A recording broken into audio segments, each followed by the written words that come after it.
Students, next we will discuss about Hitler's rise to power. This is the chapter 1 history, chapter 3 history, class 9th, right? Nazism and the rise of Hitler. Earlier we had discussed about the year of depression, जिसमें हमने wall street exchange के crush होने के बारे में पढ़ा था. लोगों को कितना कुछ सफ़र करना पड़ा उसके बारे में हमने पढ़ा था. फिर हम देखते हैं कि इन बिटवीन क्योंकि लोगों का ट्रस्ट अब वेमर रिपब्लिक पर नहीं था, दैट वाज वेरी फर्जाइल, राइट. तो लोग डिक्टेटरशिप की तरफ अट्रैक्ट हुए. तो इन सब चीज़ों का फ़ायदा किसने उठाया?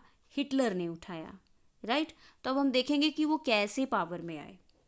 The crisis in the economy, polity and society form the background to Hitler rise to power. जैसे कि हमने बात की कि इकोनॉमिक क्राइसिस देखने को मिली, पॉलिटिकल सेक्टर में हमें देखने को मिली, इवन सोसाइटी में भी हमें ग्रेट डिप्रेशन हमें देखने को मिला. तो जैसे कि हमने बताया था, बात की थी कि हिटलर बनाया गया था एक तरह से इन सिचुएशंस को देखते हुए, ऐसी सिचुएशन को देखते हुए.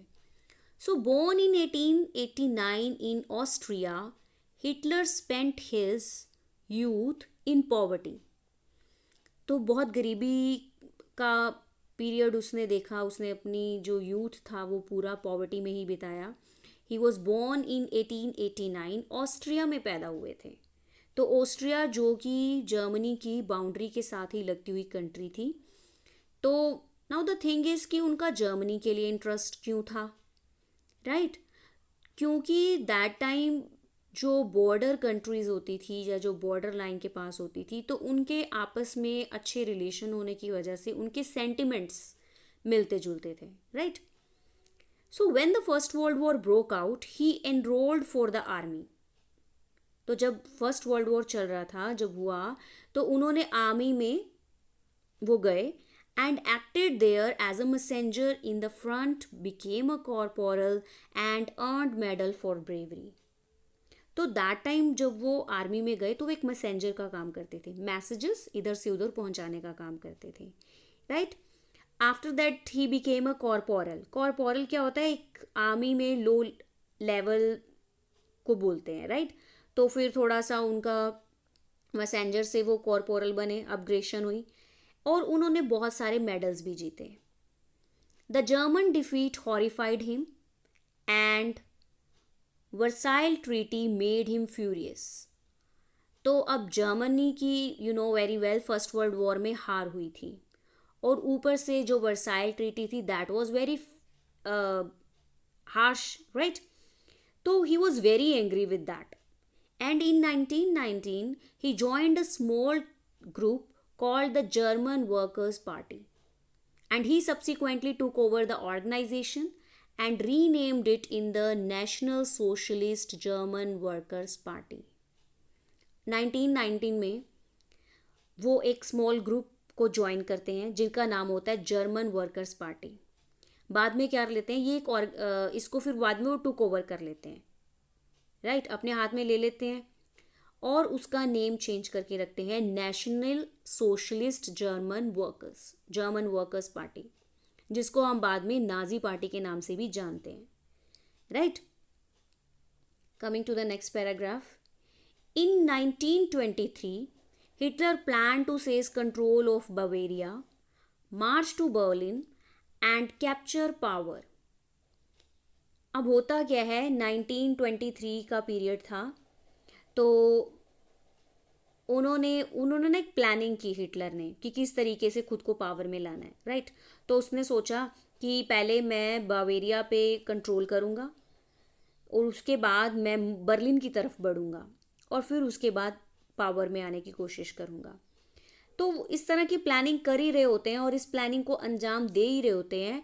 But the thing is he failed, was arrested and tried for treason and later released. होता क्या है, बट वो अपने इस प्लानिंग में फेल हो जाते हैं, वो पकड़े जाते हैं. इसी तरीके की प्लानिंग को जब वो अंजाम देने की कोशिश करते हैं वो पकड़े जाते हैं. तो उन पे क्या होता है, मुकदमा चला दिया जाता है, देशद्रोह का मुकदमा चला दिया जाता है. बाद में फिर काफ़ी टाइम बाद जाके फिर वो बाद में क्या हो जाते हैं, रिलीज हो जाते हैं, उनको फ्री कर दिया जाता है. The Nazi could not effectively mobilize popular support till the early 1930. अब जो उन्होंने पार्टी बनाई थी नाजी पार्टी, तो 1930 तक उनको कोई पॉपुलर सपोर्ट नहीं मिला. राइट तो it was during the Great Depression that Nazism became a mass movement. तो जब ग्रेट डिप्रेशन चल रहा था, जब हमने बात की थी कि जब वॉल स्ट्रीट एक्सचेंज क्रश हो जाता है, राइट, और यूएस में इतनी क्राइसिस आ जाती हैं, इकोनॉमिक क्राइसिस आ जाती हैं, और वो जर्मनी की हेल्प नहीं कर पाता, तो जिसकी वजह से वो एक ग्रेट डिप्रेशन का पीरियड चल रहा होता है. तो उस टाइम लोग क्या होते हैं, वेमर रिपब्लिक को बहुत ज़्यादा क्या कर रहे होते हैं, उसके अगेंस्ट जा रहे होते हैं कि इन्होंने, इस गवर्नमेंट ने हमारे लिए कुछ भी नहीं किया. राइट तो इन चीज़ों का फ़ायदा कौन उठाता है, नाजी मूवमेंट उठाती है, नाजी पार्टी उठाती है. Right and as we have seen after 1929 banks collapsed, जैसे कि हमने क्राइसिस के बारे में पढ़ा, business shut down, workers they lost their jobs and the middle class were threatened with destitution. मतलब वो भी गरीबी के कगार पर थे, नीडी हो गए थे. In such a situation, Nazi propaganda stirred hopes of a better future. अब इस चीज़ों का फ़ायदा किसने उठाया, नाजी ने, नाजी पार्टी ने. तो उनका जो प्रोपेगेंडा था, प्रोपेगेंडा क्या होता है कि किसी चीज़ को डिपिक्ट करना, राइट, अपना आइडिया देना. A specific type of message directly aimed at influencing the opinion of the people. Right, it can be through the use of poster, it can be through the use of films and speeches. Right, तो होता क्या है, Nazi propaganda stilled hopes of a better future. तो वो बताता है कि हम तुम्हारे लिए अच्छा फ्यूचर लाएंगे. And in 1928 the Nazi party got no more than 2.6% votes in the Reichstag. जैसे कि मैंने बताया कि 1930 तक कोई भी सपोर्ट नहीं था. तो जब 1928 में जब इन्होंने पार्टी को जब इलेक्शंस हुए, तो इनको ओनली 2.6% वोट्स दिए गए. राइट तो अब वो वोट्स कितने हो गए 1932 में जाके, 1930 के बाद उनको पॉपुलर सपोर्ट मिला था. And by 1932 it had become the largest party with 37% votes. अब 37% वोट्स, पहले क्या होता था, कोई भी पार्टी मेजॉरिटी में आती ही नहीं थी, बट 1932 में जो नाजी पार्टी थी, that was the largest party. It became the largest party with 37% votes. Clear? Now you can see this picture. Right, Hitler being greeted at the party congress in Nuremberg in 1938 की ये picture है. And after that you can see this is the swastika, his symbol, जब वो rallies करते थे. Right rallies like this were held every year. An important aspect of these was the demonstration of Nazi power. ठीक है, Nazi power को show करना होता था इस तरीके का ये जो रैलीज चलाना. Right so coming to the next paragraph. Hitler was a powerful speaker, you know very well. उसमें बहुत ज़्यादा, वो बहुत अच्छे ओरेटर थे. तो his passion and his words moved people. उनके जो पैशन थे, उनके वर्ड्स थे, वो मतलब लोग उनकी तरफ अट्रैक्ट होते जाते थे. क्यों? Because he promise to build a strong nation, undo the injustice of Versailles Treaty and restore the dignity of German people. अब वो एक बहुत अच्छे पेट्रोइट थे. राइट कौन? हिटलर. तो उन्होंने लोगों को इस चीज़ का प्रोमिस किए कि वो एक स्ट्रॉन्ग नेशन बिल्ड करने में उनकी हेल्प करेंगे. वर्साइलस की जो इतनी हार्श ट्रीटी उनको देखने को मिली, तो वो उसको अंडू करना चाहते थे, दोबारा से रिस्टोर करना चाहते थे. किस चीज़ को? डिग्निटी ऑफ जर्मन पीपल को. Right he promised employment for those looking for work and a secure future for the youth. तो उन्होंने बहुत सारे प्रोमिस किए थ्रू रैलीज के थ्रू कि हम एम्प्लॉयमेंट देंगे, और जिससे कि लोगों का जो यूथ है उनका फ्यूचर सिक्योर हो सकेगा. He promise to weed out all foreign influences and resist all foreign conspiracies against Germany. तो जर्मनी के अगेंस्ट जितने भी लोग षड्यंत्र रच रहे हैं या कोई कॉन्स्पिरेंसी कर रहे हैं, तो उन सबको उन्होंने ये भी प्रॉमिस किया कि उन सबको वो जड़ से क्या कर देंगे, उन सबको निकाल देंगे. राइट. फॉर दिस क्या किया उन्होंने? He devised a new style of politics. He understood the significance of rituals and the spectacle in mass mobilisation. तो उन्होंने नाजी प्रोपेगेंडा चलाया. उनको पता था कि क्या इन चीज़ों की इम्पोर्टेंस है. उन्होंने लोगों को रिचुअल्स और मास मोबिलाइजेशन पे वो काफ़ी ज़्यादा जोर देते थे ताकि लोग उनकी तरफ अट्रैक्ट हो सकें. राइट. लोग देख सकें कि नाजी पार्टी क्या चीज़ है, क्या प्रोपेगेंडा है इनका. राइट. सो नाजी हेल्ड मैसिव रैलीज, जिसके बारे में हमने बताया था. सो हेयर यू कैन सी, यहाँ पर हिटलर एड्रेस कर रहे हैं. तो स्वास्तिक उनका ये जो सिंबल है. राइट. तो ये जो इस तरह की फोटोग्राफ्स हैं, ये नाजी मूवमेंट को शो करती हैं, उनकी पावर को शो करती हैं.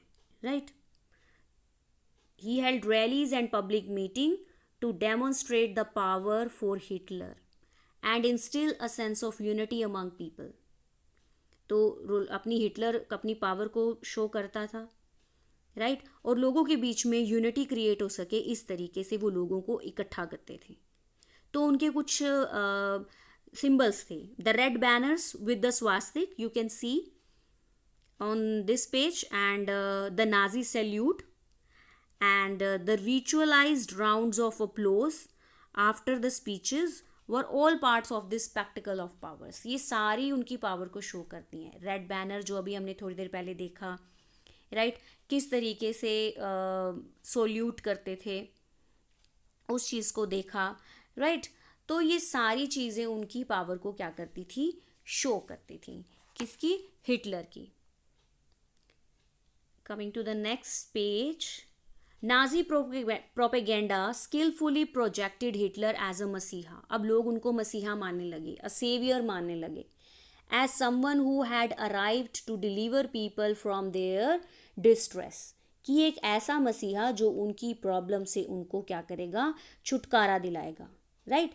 So it is an image that captured the imagination of a people whose sense of dignity and pride had been shattered.